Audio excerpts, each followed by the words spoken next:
The sun hung low over the sprawling estate of the Whitmore family, casting golden light over the endless acres of lush green lawns, manicured hedges, and the grand colonial-style mansion that had stood for generations. It was the kind of home that whispered old money in every detail. The towering white columns at the entrance, the long gravel driveway lined with oak trees, and the imposing double doors that had welcomed powerful men and women for decades. Inside, the Whitmores lived a life of quiet luxury, where everything functioned like clockwork. Thanks to an army of house staff who moved like shadows, ensuring every corner gleamed and every need was met before it was even spoken. But today there was a shift in the air. A new presence had arrived. At precisely 6 a.m, a young man stood at the servants' entrance, his face unreadable as he waited. He was tall, lean, and carried himself with an ease that seemed out of place for someone seeking employment as a house servant. His dark hair was neatly cut, his skin lightly bronzed by the sun, and his eyes, deep-set and piercing, held a quiet intensity. His clothes were simple, nothing more than a crisp white shirt and worn jeans. But there was something about him that suggested he did not belong among those who bowed their heads and avoided eye contact. A woman in her late 50s answered the door, her sharp eyes raking over him from head to toe. Mrs. Holloway, the head housekeeper, had been in service to the Whitmores for nearly 30 years. She had seen many come and go, but this one was different. There was an air about him, something unsettlingly confident. "You must be the new hire," she said, her voice brisk and businesslike. "Yes, ma'am," he replied smoothly. "Name's Daniel." She narrowed her eyes. "Experience. A little bit of everything." She pursed her lips at the vague answer, but didn't push. Help was hard to come by these days, and the master of the house, Mr. Whitmore, had personally approved this one. That in itself was unusual. He rarely involved himself in hiring house staff. "Follow me," she ordered, turning on her heel. Daniel stepped inside, his eyes briefly scanning the interior before lowering his gaze to the floor, playing his role well. But he had already taken note of the layout. The grand staircase to the left, the long hallway leading to the formal dining room, the heavy antique furniture that looked as if it hadn't been moved in decades. This house held secrets. He could feel them, hidden beneath its polished surface. As they walked through the servants' quarters, Daniel caught glimpses of the others. Maids in crisp uniforms, a butler with a stiff posture, a young gardener hauling a bag of mulch over his shoulder. They all moved with quiet efficiency, their presence acknowledged but never truly seen. It was a world of strict hierarchy, where the powerful sat at lavish dining tables while the unseen made their lives seamless. Mrs. Holloway finally stopped at a modest room at the end of the hall. "This will be yours," she said. The room was small but clean, a single bed, a wooden dresser, and a narrow window that looked out onto the vast gardens. Daniel nodded. "It would do. Your duties will be whatever is needed," she continued. "Mostly household maintenance, odd jobs, running errands. Keep your head down, do your work, and don't get involved in things that don't concern you." Her tone was firm, but Daniel caught the underlying warning in her words. "Understood," he said. She studied him for a long moment. "Good. Breakfast is served at 7. Be in the kitchen by then." With that, she left him alone. Daniel sat on the edge of the bed, his hands resting on his knees. He took a slow breath, his expression unreadable. He had entered the lion's den, and now the game would begin. What they didn't know, what none of them could possibly suspect, was that Daniel Whitmore had not come to this house as a servant by accident. This estate was his birthright, and these people, the ones who looked past him as if he were nothing more than hired help, were about to learn the truth. He had come home. The air inside the Whitmore estate was thick with old money and carefully guarded secrets. Every piece of furniture, every chandelier, and every inch of polished marble spoke of a family that had built its legacy on wealth, power, and control. But beneath the surface, behind the opulence and grace, there were fractures, hairline cracks invisible to the untrained eye. Daniel Whitmore, however, was not untrained. He sat in his small servants' quarters, his hands clasped together as he let his mind wander back to the past. This house had once been his playground. As a child, he had run through its halls, played beneath the shade of the towering oak trees, and listened to the stories of his grandfather, a man who had built the Whitmore empire from the ground up. But all of that had been taken from him. Daniel's mother, Eleanor Whitmore, had been the black sheep of the family.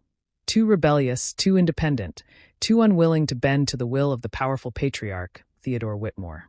When she had fallen in love with a man deemed unworthy, a man who did not come from old money or prestige.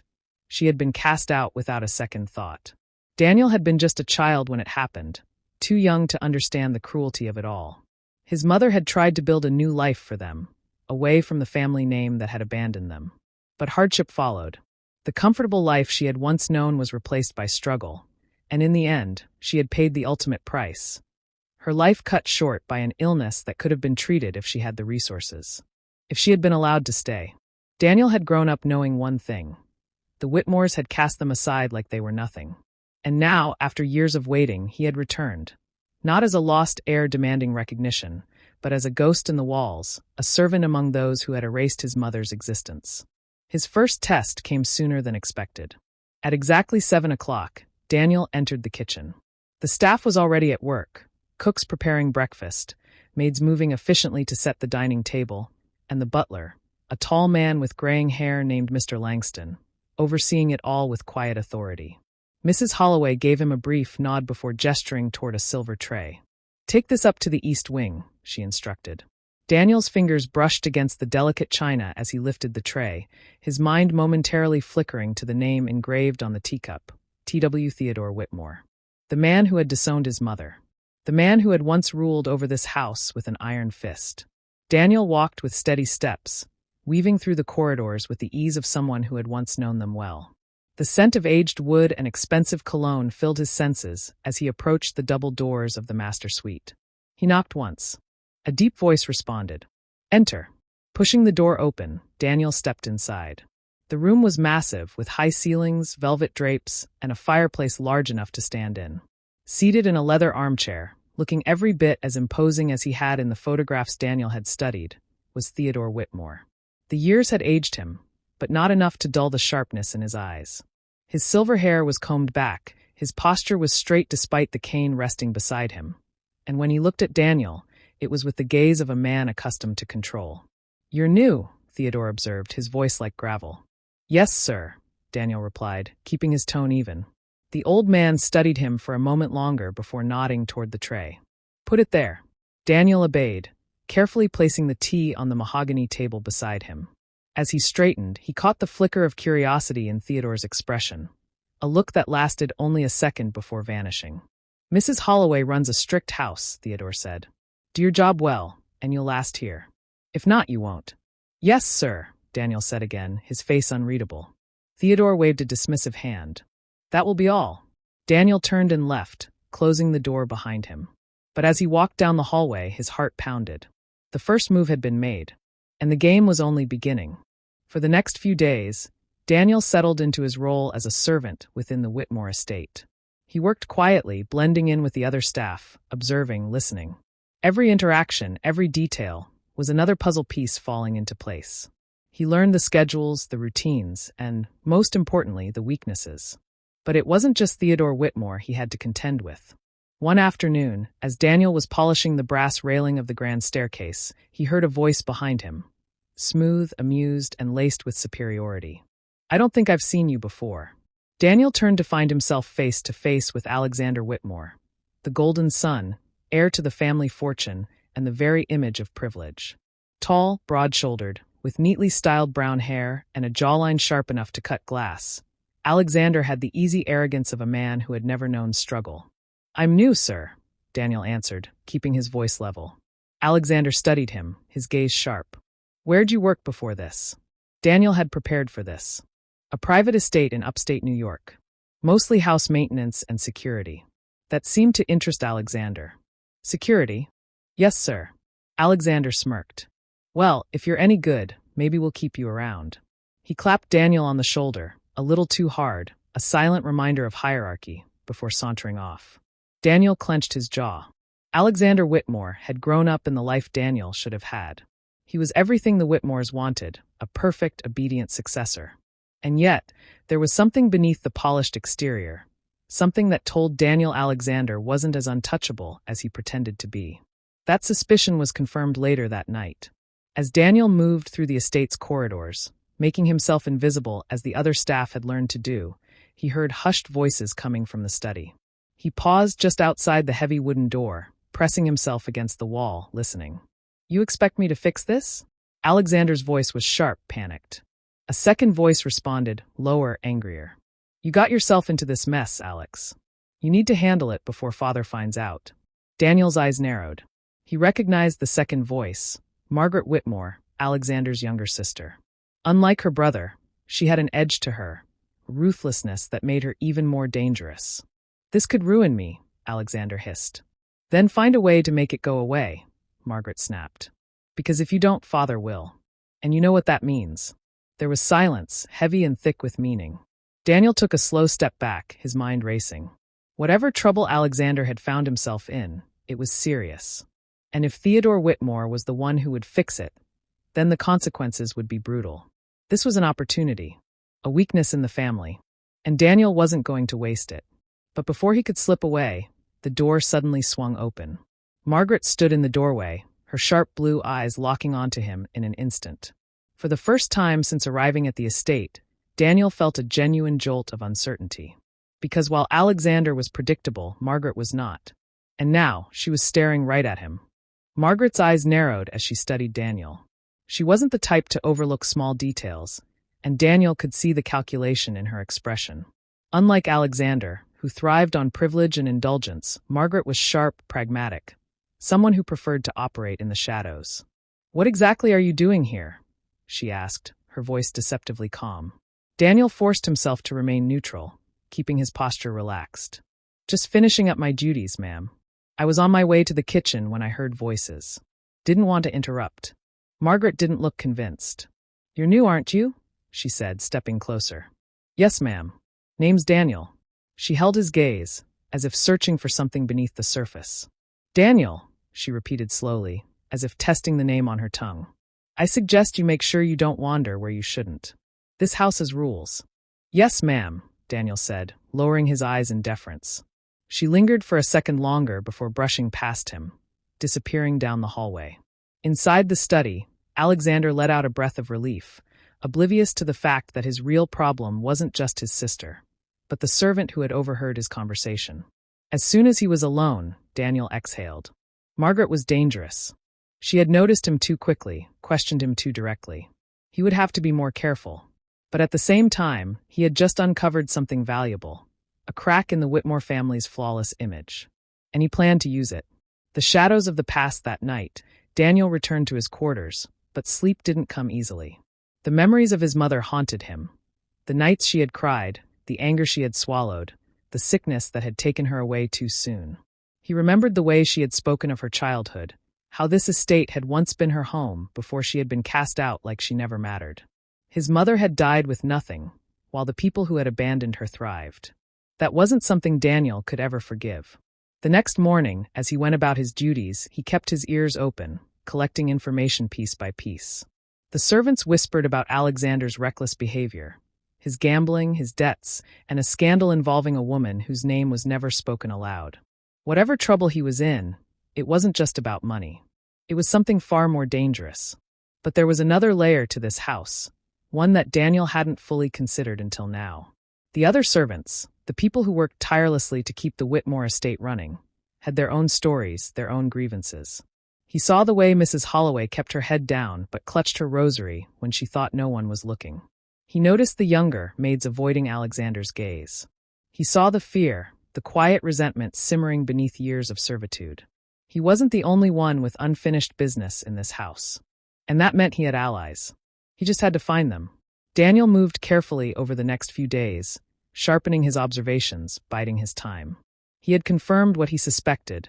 Alexander Whitmore was unraveling. The whispers among the staff grew louder, the tension in the household thickening like a storm on the horizon. Even Theodore Whitmore had begun to notice. One evening, as Daniel polished the grand dining table, he overheard Theodore's voice seething through the study doors. "You are my son, Alexander, and I will not allow you to disgrace this family. Fix this, or I will fix it for you." Silence. Then a glass shattered against the wall. Daniel lingered just long enough to hear Alexander storm out, his footsteps heavy with frustration. It was clear, Theodore was losing patience. And Daniel had no doubt what "fix it" meant in the Whitmore world. The power of secrets while the Whitmore house was imploding from within, Daniel found his own path becoming more treacherous. Margaret's suspicions hadn't faded. She was watching him, testing him. One afternoon, as he carried a stack of linens through the hall, she cornered him. "You're quite good at going unnoticed," she remarked. "Too good." Daniel met her gaze calmly. "I just do my job, ma'am." Margaret tilted her head, scrutinizing him. People who fade into the background often do so for a reason. Her lips curled slightly, something like amusement flickering in her sharp blue eyes. "I'll figure out yours soon enough." It was a warning, and Daniel knew he had to act before she did. A risky move that night, he made his boldest decision yet. He had spent days searching for leverage, something he could use to tip the scales in his favor. Now he finally had it. Using the network of passageways he had discovered, forgotten servant routes from decades past, he slipped into Alexander's study. The room reeked of whiskey and desperation. Papers were strewn across the desk, letters hastily opened, some crumpled in frustration. And then he saw it. A document bearing the Whitmore crest. A financial transaction linked to an offshore account. A name. One that didn't belong to Alexander but connected to someone else entirely. Daniel's pulse quickened. This wasn't just about Alexander's reckless behavior. This was something much bigger. Something that could bring the entire Whitmore empire crumbling down. As he tucked the document into his pocket, he heard movement in the hallway. Footsteps. And then a voice. "You shouldn't be in here." Daniel turned slowly. Margaret stood in the doorway, arms crossed. And this time, there was no amusement in her eyes. Just certainty. The game was up. Or so she thought. Daniel stood frozen for a brief moment, his mind racing. Margaret had caught him red-handed, and there was no easy way out of this. She was smart, too smart to be fooled by excuses. "What exactly do you think you're doing?" she asked, stepping inside and closing the door behind her. Daniel schooled his expression into one of feigned innocence. "Just cleaning, ma'am. The study was left in a state, so I thought." Margaret cut him off with a quiet laugh, but there was no humor in it. "Don't insult me. You were looking for something." She stepped closer, her piercing blue eyes locked onto his. "The real question is, do you even know what you found?" Daniel held her gaze, knowing the wrong move could end everything. She wasn't like her brother, reckless and impulsive. Margaret was calculated, and the way she was watching him now told him one thing. She was already several steps ahead. "You're not just a servant, are you?" she continued. "I knew there was something off about you the moment I saw you." Daniel clenched his jaw. He could deny it, play dumb, or he could take a risk. A calculated one. He took a slow breath. "No, I'm not." Margaret's expression barely flickered, but there was a spark of intrigue in her eyes. "Then who are you?" Daniel hesitated. Telling her everything would be foolish, but he had to give her something. He pulled the document from his pocket and held it up. "I know your brother is in trouble," he said. "And this?" He waved the paper slightly. "This isn't just about him, is it?" Margaret's jaw tightened.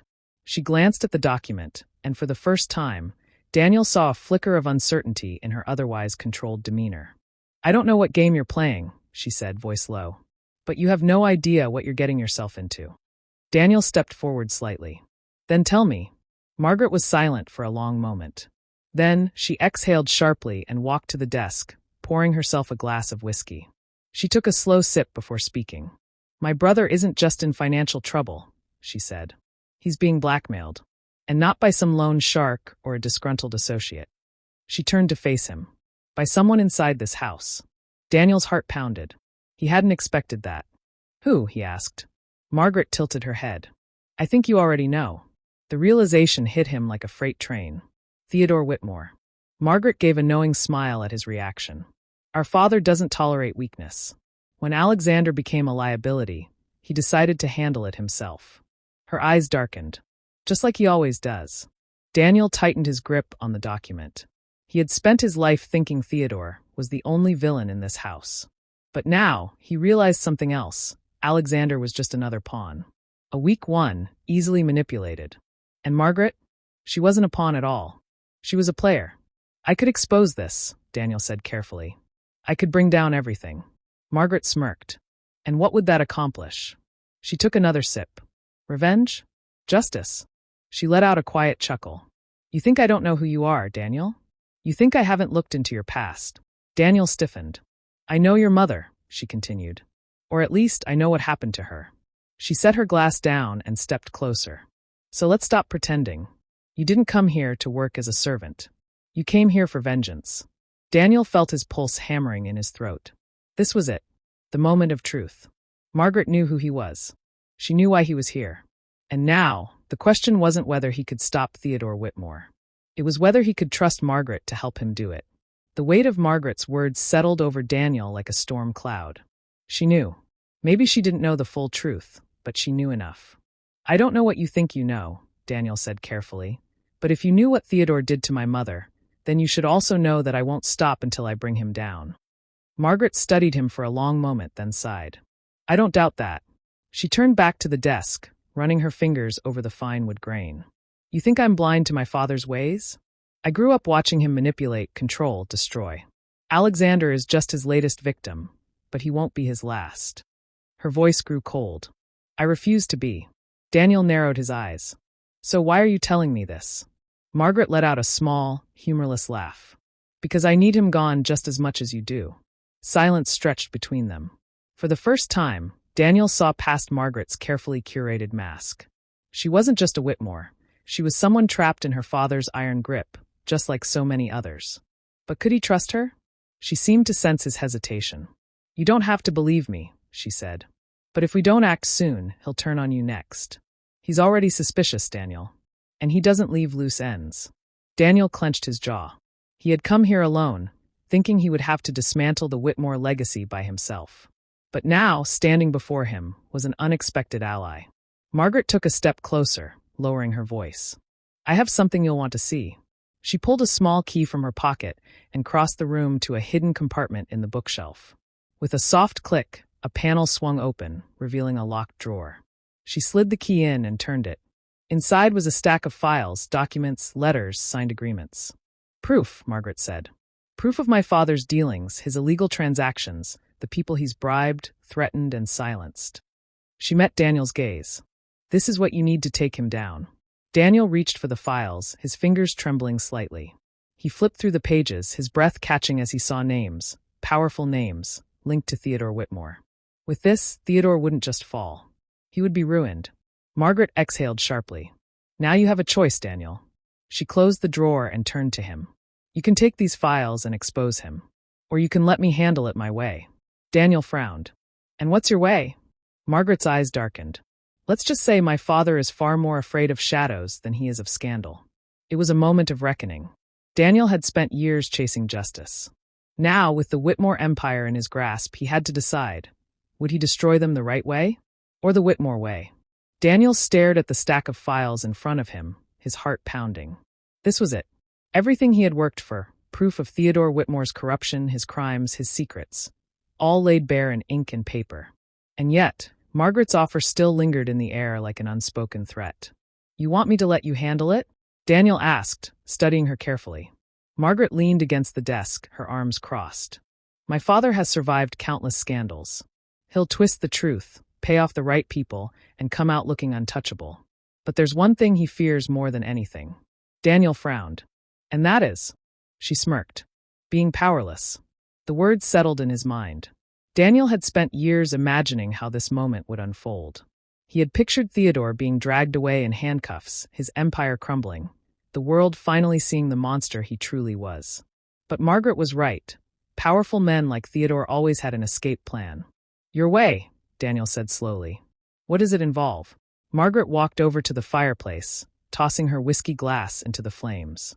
Let's just say my father built his empire on fear. It's time someone reminded him what that feels like. Daniel's instincts told him not to trust her completely, but he also knew she had the kind of access and influence he never could.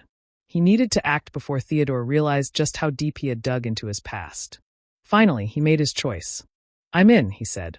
Margaret's lips curled into a satisfied smile. Then let's get to work. A night of reckoning, they moved quickly. Margaret retrieved the files and burned several pages in the fireplace.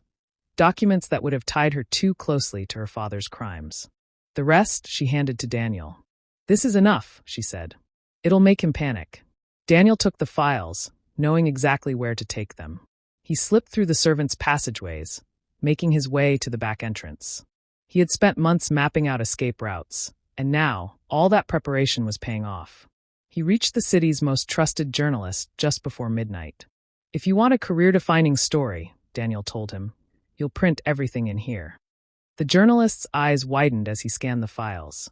"If this is real, it's real," Daniel confirmed. By dawn, the Whitmore name would be plastered across headlines. But their plan wasn't finished yet. The fall of a king. By the time Theodore Whitmore sat down for breakfast the next morning, his world was already unraveling. A sharp knock sounded at his study door. "What?" he barked. Margaret stepped inside, her expression unreadable. She tossed a newspaper onto his desk. Billionaire tycoon Theodore Whitmore under investigation for fraud, bribery, and extortion. Theodore's face darkened as he scanned the article. His jaw tightened. "Who did this?" Margaret tilted her head. "That's the wrong question, Father." His hands curled into fists. "Then what's the right question?" She leaned in, her voice dangerously soft. "How do you survive when everyone you've ever controlled finally stops being afraid of you?" Theodore's confidence flickered for the first time in decades. And that's when he knew he wasn't the hunter anymore. He was the prey. Theodore Whitmore had spent his entire life bending the world to his will. He had built his empire on secrets, controlling people like chess pieces, making sure no one could ever challenge him. But as he sat at his desk, staring at the damning headlines and the flurry of calls from panicked associates, he felt something he hadn't felt in decades. Powerless. Margaret stood across from him, arms crossed, waiting for him to speak. "You think this is over?" Theodore finally said, his voice quieter than usual. "I've survived worse." Margaret gave him a small, knowing smile. "No, Father. You haven't." He glanced at her sharply, searching for any sign of hesitation. But there was none. Margaret had always been his sharpest blade, his most reliable ally. And yet, she was the one twisting the knife. "Why?" Theodore asked. Margaret's smile faded. "Because I refused to become you." She turned and walked toward the door, but before leaving, she glanced back at him one last time. "Pack your bags, Father. You're not the king anymore." And then she was gone. A new beginning. Daniel watched the morning sun rise over the city, a cup of coffee in his hands. The newspaper lay on the table beside him, Theodore Whitmore's downfall spelled out in bold, unrelenting ink. The once untouchable tycoon was facing charges that would keep him tangled in legal battles for years. His empire was collapsing, and those who had once feared him were now turning against him. Justice. Not the kind Daniel had originally imagined. There were no dramatic courtroom scenes, no public confessions, but it was justice nonetheless. The door to the cafe opened, and Margaret slid into the seat across from him. "It's done," she said simply. Daniel studied her. She had been raised in Theodore's world, but today she looked like someone who had finally stepped out of his shadow. "What happens now?" he asked. Margaret took a sip of her coffee, her expression unreadable. "Now I rebuild." She met his gaze. "And you? What will you do now that you've won?" Daniel exhaled slowly. He had spent years chasing revenge, letting it define him. But standing at the end of it all, he realized something. Revenge was never the goal. Freedom was. He glanced out the window, at the world stretching beyond the city, beyond the life he had once known. "I think," he said with a small smile, "it's time to start over." And for the first time in years, he felt ready to do just that.